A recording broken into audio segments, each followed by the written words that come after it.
Hello, everyone, and welcome to the Disney Dining Show. I'm your host, Pete Werner, joined at the table this week by my good friends, Mr. Charles Boda. Hello. Ms. Jackie Gailey. Hi, guys. And Mr. Steve Porter. Hello. And this week, we're going to have a discussion about the Disney Dining Plan. We put a poll up on our Facebook page, facebook.com/DisUnplugged, asking folks their thoughts on the dining plan. But we also want to have a discussion, while we have Jackie here, about the value of the dining plan when you have kids. So let's start out with the poll that we put up. Steve, what questions did we ask and what kind of response did we get? So I'll start off with question 1. I just asked the basic question of, is the Disney dining plan worth the money? We had over 1,000 responses on this, and it was 44% of people said yes, it's worth the money. 56 said no, it is not worth the money. So it seems like just edging out that more people think that it's not worth it. No, that's a landslide. 56 to 44. That's not edging out. That's 12 points. By 12 percentage points, more people think the Disney dining plan is not worth it. And we're going to get into a little bit of a discussion on that next. But what's question number 2? Question number 2 was, how often do you purchase the Disney dining plan? I had 4 questions here. Was every vacation, occasionally, never, and only when I can get it for free during a special offer. The winner here was every vacation at 29.8%. Followed by never at 28%, and then occasionally at 21.9%, and then at 20.2% was only when I can get it for free. And what I think is interesting about that, you had 56% of the people saying it's not a good deal. But you only had how many saying never, that they never buy it? 28%. 28%, and then 20% saying, oh, when I get it for free, it's okay. You understand now why Disney does free dining. And lastly, we have, if you do purchase the Disney dining plan, which tier do you select? And we had the overall winner was the regular dining plan at 73.2%, followed by quick service dining at 15.2%, and then lastly with deluxe dining at 11.6%. So overwhelmingly, people going for the more expensive option, well, a medium expense option with the regular dining plan. So for those who are not familiar with the dining plan at all, let me just kind of give you a brief explanation of it. There are 3 tiers to the dining plan. You have the quick service dining plan, which includes 2 quick service meals a day, 2 snacks, and 1 refillable mug. That is $52.50 per day for adults and $21.74 per day for kids. Now, when you buy the dining plan, it has to be for everyone in your party. You can't just have one person on the dining plan and the other 3 people in the room don't. If you have 4 people in your room, all 4 people have to have the dining plan. So you're talking about a family of 4. That's a little over $200 a day, depending on the ages, because it's 3 to 9 ages 3 to 9 qualify for the child price of $21.74. So. Regular dining, this is 1 table service meal, 1 quick service meal, 2 snacks, 1 refillable mug, $75.49 per person per day for adults, and $25.75 per person per day for children. Then you get to the deluxe dining plan. This is 3 meals, any combination of table service and quick service, 2 snacks, 1 refillable mug, $116.25 for adults, $39.99 for kids. So now the dining plan, in spite of that poll, is remarkably popular.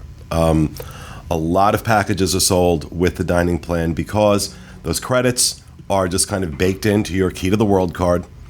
And so that's all you're ever handing. Like, you go to have dinner and you hand them your card, it takes the credits off, and that's that. So you're not paying for it, quote unquote, at the time. So that convenience is one reason. Yeah, I think for a lot of people, it's just knowing that it's already paid for, and that when you're actually on vacation, you're not thinking about the money anymore. That convenience of it is what some people are paying for, is not actually the deal of it. It's the I can be in vacation mode and not have to is this $56 or is it $60 for my family, or whatever the difference is on certain things. Yeah, that's one thing tallied off the list of, things are off your shoulders now. Yeah, exactly. You no longer have to concern it regardless of the You do money. still get a bill for your gratuity, though. Yes. And that can really add up, especially if you have a big party. And especially if you're not thinking about the money, because you're not. Right. If you're making choices on, well, ooh, this is an expensive item, so I'm going to get that. But then when you see what 18% of that is, it can Yeah. still sometimes be substantial. Well, and then when it comes to that convenience factor, I think when we look at that number of people who say it's not worth it, yet when you look which plan do you buy, those numbers don't match up. Right. Because, I know it's not worth it, but that convenience factor, for the convenience factor, I'm going to get it anyway, or offered during, the free dining promotion. And, I'll just kind of reiterate what we always say regarding Disney's free dining promotions. Whenever they release those, they're also releasing a room-only discount. And it's always a good idea to reverse engineer these packages, because sometimes just going with the room-only discount and buying the dining plan separately, you save more money than if you're getting free dining. Free dining is only ever offered at full rack rate for the room. So if the full rack rate for that season is $200 a night, and they release a room-only discount for, $140 a night, and you want to get the deluxe or the quick service dining plan, well, it's going to be cheaper for you to do the room only and buy the dining plan separately. So depending on what resort, when they do free dining, the value and moderate resorts get the value resorts get the quick service, and deluxe and moderates get the table service. Am I correct on that? Yeah. And so, but the big problem with the dining plan that I've always heard, that it's too much food. Yeah. Most people don't eat as much as you really need to eat to get your value out of it. So when you look at $75 a person per day, you really have to think. You can go on the Diz and look at the menus. We have all updated menus on the Diz with the prices, so you can kind of figure out what a meal is going to cost you. But oftentimes, when you're sitting down and you're planning months in advance, in theory, your plan looks really good. But then when you get in the parks, this happens all the time, that, I don't feel like eating there tonight, or I'm really not that hungry right now. I'm still full from lunch. Mm-hmm. And all of a sudden, in practicality, you're not eating what you thought you were going to eat. Yeah, because you're hot and you're sweating to death, and no one feels like eating when you're Right. you're drained. The weather, it drains you, and sometimes you just don't. I don't know. That never stopped me. I mean, also, you're riding rides and roller coasters, and sometimes you don't want a big meal sometimes in the middle of the day, and then be like, all right, back to Space Mountain. Like, it's just not really the mindset that you're in when you're riding rides. Yeah. Plus, we're talking about the experience or the pressure of things.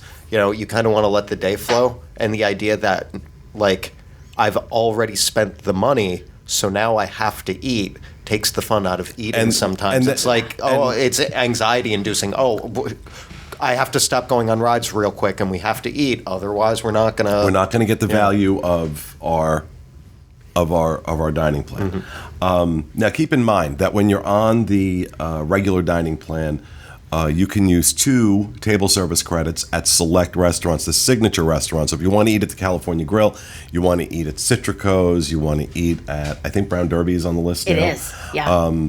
And they've also just added Be Our Guest restaurant at the Magic Kingdom. You want to eat there. Those require 2 table service credits. So some people can kind of justify it by doing that. But still in all, really taking a look. How much do you eat at home? Don't expect you're going to eat that much more necessarily when you're on vacation.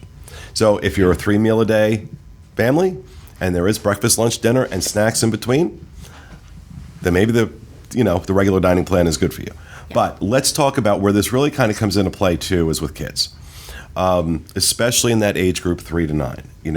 Notoriously picky eaters. Yeah. How much are chicken fingers and soda?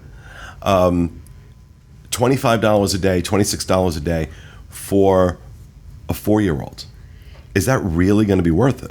Well, that's where it gets tricky. That's where you have to do a little bit of planning, because no one knows your kids better than you do. So you sort of have to. You have to. Have you been on Disboards? I know. Those people seem to know other people's kids really, really well. Really well, yeah. Like they tell them how to parent and everything. Right. I know. Yeah. So what we used to do, you can really make this stuff work. Here's the bottom line. You expect that you guys are going to be at a park all day long, going. You better eat. So even if you don't eat 3 meals a day at home, you need to take a couple of bites of something at breakfast, lunch, and dinner. You just need to get some protein in there, because otherwise your body is going to be like, you're funny. I don't think so. And you're going to have meltdowns, and there's not anything worth going through that. So as parents, you have to sort of sit down and say, okay, if I stick a grilled cheese and fries in front of my kid at lunchtime, they might take 2 or 3 bites of it, but they'll continue playing, whatever. It's really important to start the morning off right. What we did to make it really worthwhile, now back in the day, they only had 1 snack a day. Now it's a little easier with 2 snacks a day on the dining plan, because what you do is you pick up some pastries from a bakery. There's one in every park. You get some blueberry muffins. You have them, pack them up, and you take them back to your room and you stick them on the counter, and that's breakfast. You know, you're done. Now, if you do a table service, here's what I also want to say is that little kids, 3 to 9, their little tummies are tiny. They don't need very much to hold them over. So they take a couple of bites of the blueberry muffin. You have thrown some Ziploc bags into your suitcase because they fit in really nicely when you take them out of the box, right? You throw them in between your clothes. So you're going to throw that muffin with a couple bites of it into a Ziploc, and you're going to throw it at the top of your backpack so it doesn't get mashed. And then when they're hungry, an hour later, you're going to whip that blueberry muffin out and give it to them. So, and then you have another snack for later, because they always want a Mickey bar. And same deal. You spend, $3.50 for a Mickey bar, and they eat a couple of bites of it, and the rest of it's on their face and in their lap.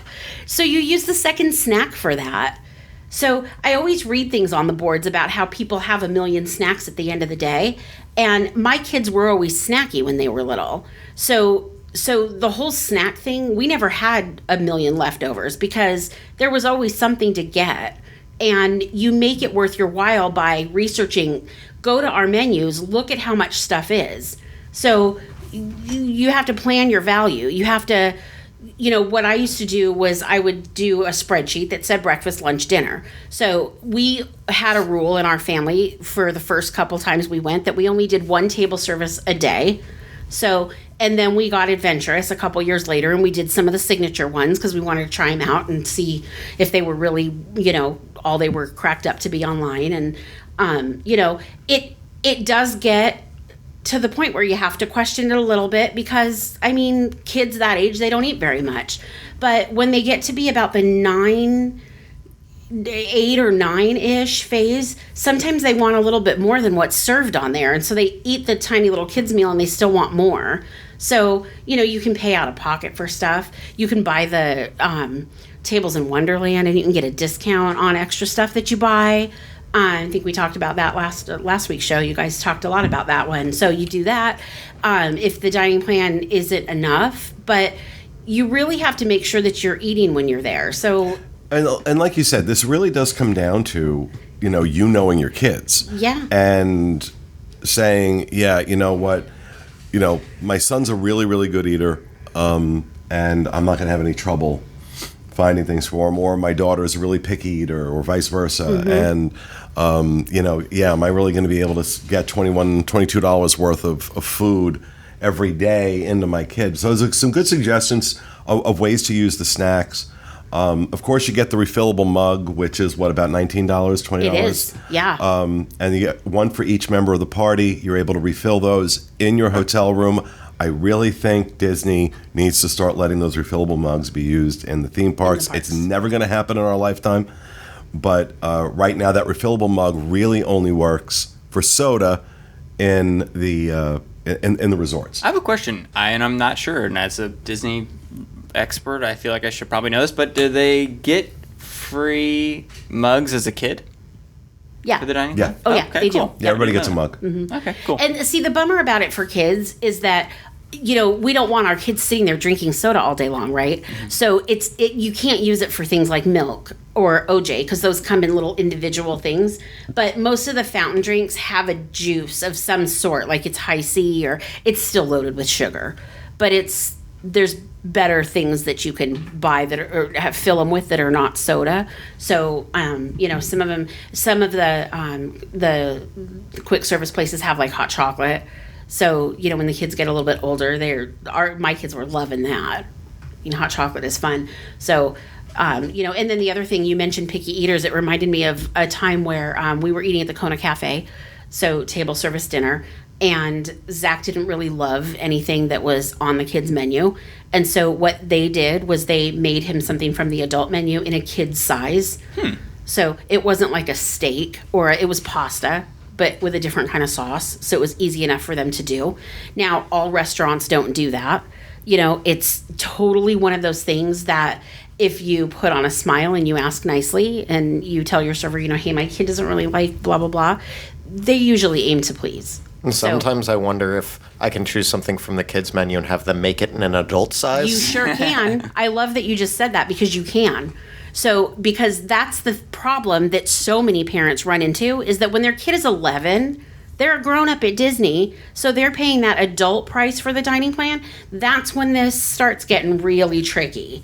That's when you really have to That's a good point. like. Because their appetite may not have changed much between 9 and 10. Exactly. You know? Really, I mean, it doesn't. It doesn't really change much, and you're paying so much more money.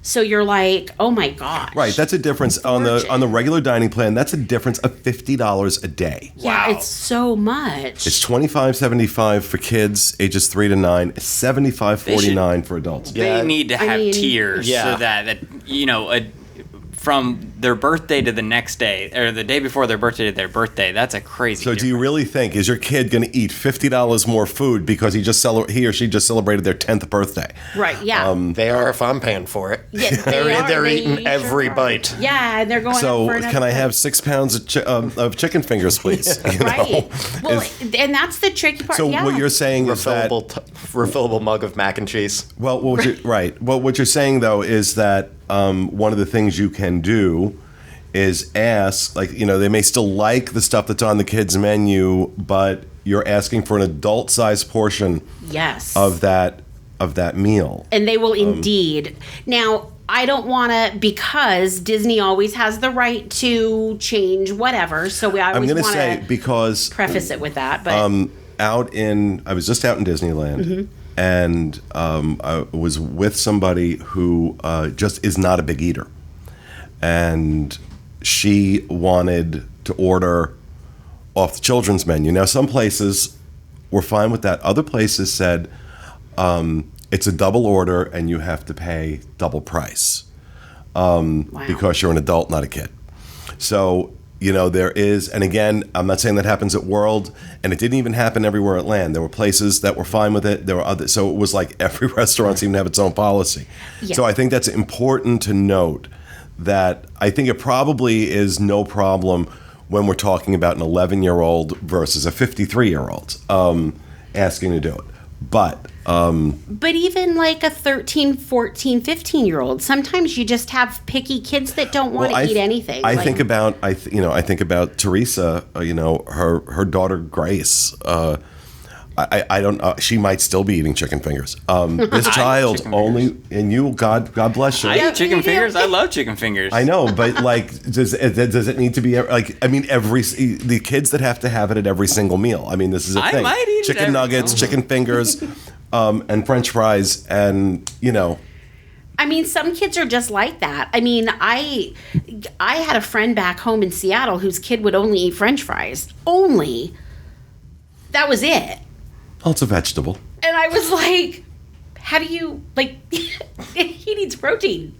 Yeah. What? So I mean, yeah. it really does come down to, you know, kind of evaluating your kid Yeah. and deciding whether or not, But yeah, I don't know. Are there children alive that will eat $75 worth of food in one day? I mean, I don't think so. But however, there probably are, because you know what? All those snacks are expensive.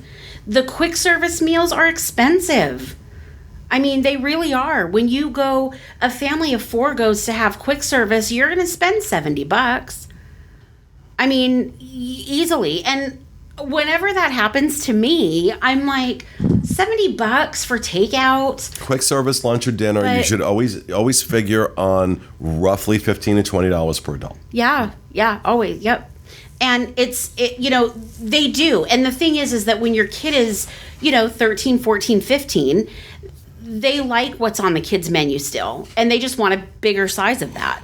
And we've had, now there's no right or wrong answer here. And I want to make sure that I let people know that, because a lot of times people say, no, you're wrong. I was just at so-and-so restaurant last week and I asked and they said no. Sometimes they do say no. It just depends. Like Pete was saying, sometimes Disneyland restaurants have different rules. Sometimes Disney World. This all is subjective on the server that's at the restaurant that you're at. So, and it could be that they were told no a week ago, and then another family is there, has a different server, same restaurant, same meal period, and they ask the same question and it happens for them. Everyone's experience is different. And what I always recommend is that you always ask. Like, you have to ask. The way I would phrase it, because Disney, if you ask them mentioning that you have special dietary restrictions, they're usually more accommodating. Mm-hmm. I might just say that it's, a health benefit or like a dietary restriction. Don't phrase it as we want this. You're like, what we're trying to do with my child is this. And so, and sometimes just being like nice and like being honest about. They're always looking to accommodate. Yeah. Really enjoy, especially the restaurants. I think Walt Disney World probably leads in that arena of really bending over backwards to try and, I know with my diet, I've been doing a low carb diet. I've been to restaurants outside of Disney where, they'll do whatever I ask, but they're not creative about it. Whereas at the Disney restaurants, boy, they will literally bend over backwards, and it's not a medical thing. It's not like I have an allergy or something. This is a lifestyle choice. Yet they are incredibly accommodating. Like they'll say, okay, well, what about if we did this? Or I could put, and the servers are the ones doing this a lot of times, not the chef. It's the servers. We'll say, you know what, we can do this, or how about if I put this and this together, and instead of the mashed potatoes, or things like that. They are phenomenal with that. So they will always be very, very accommodating. They always, and that's the thing. Like, they want us to be happy. Mm-hmm. We're guests at their restaurant. They want us to leave happy. But you have to treat people nicely. I mean, I find that makes a huge difference when you're in a restaurant. If you... Anywhere. Anywhere. Yeah, you're right, anywhere. I mean, it doesn't cost any money to be kind. And when you say it with a smile, my son loves the ravioli on your kids' menu. He loves it so much, but he really obviously is too old for your kids' menu. But is there any way you could do the ravioli in an adult size? Can we do that? 9 times out of 10, they're more than happy to do it. Yeah. Bending over backwards. So there's a lot to consider when looking at the dining plan, and this is by no means an exhaustive discussion, but I thought the poll results were kind of interesting, and we've got Jackie here, so I kind of wanted to bring in the perspective of a mom doing the dining plan with kids and what some of the things to think about are. We could talk about this for hours and hours, but these are shorter shows. So we will certainly revisit this topic again in the future, but for now, that will do it. For this episode, we hope you enjoyed it, and we'll be back with you again next week with another episode of the Disney Dining Show. Have a great week, everybody.